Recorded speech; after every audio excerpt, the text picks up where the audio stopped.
Non, les gars, là, on est au tour de chauffe. Voilà, on est au tour de chauffe, là. Ça a commencé il y a une vingtaine d'années par des revendications communautaristes et religieuses, des prières de rue, par exemple.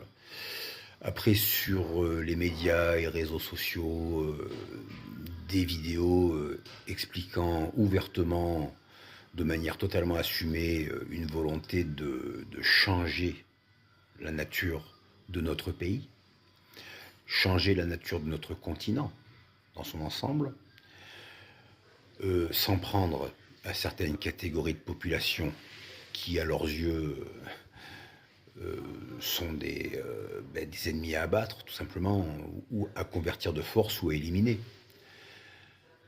Donc, bon, on en était là il y a 20-30 ans. Maintenant, on en est à des chasses à l'homme en groupe. Hein, ce sont des groupes ethniques en général, ethnico-religieux même.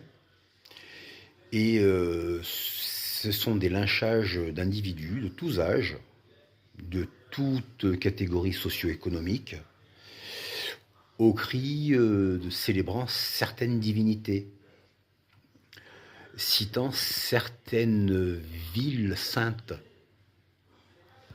citant un certain livre saint appartenant à certaines villes saintes.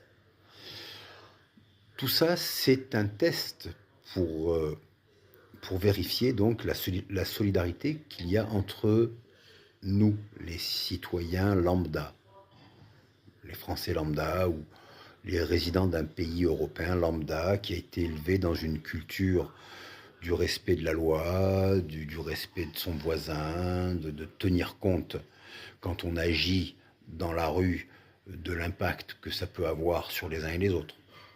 Bon, eux, ils n'ont pas tout ça, hein. Eux, non, non. Eux, c'est eux et nous. Donc là, on en est qu'au tour de chauffe, les gars. Donc réfléchissez bien à la façon dont vous ne soutenez pas l'État d'Israël, qui lutte contre ces gens-là, qui ne se trouvent pas seulement qu'à Gaza, ou alors Gaza se trouve en bas de chez vous. Hein. Voilà. Ou alors voilà, c'est Gaza élargi. Gaza élargi aux banlieues françaises et européennes en général. Donc réfléchissez bien, vous ne soutenez pas Israël, nous allons le payer très cher collectivement. Mais nous, on sait pourquoi. Et vous, quand vous allez le découvrir, ça sera trop tard.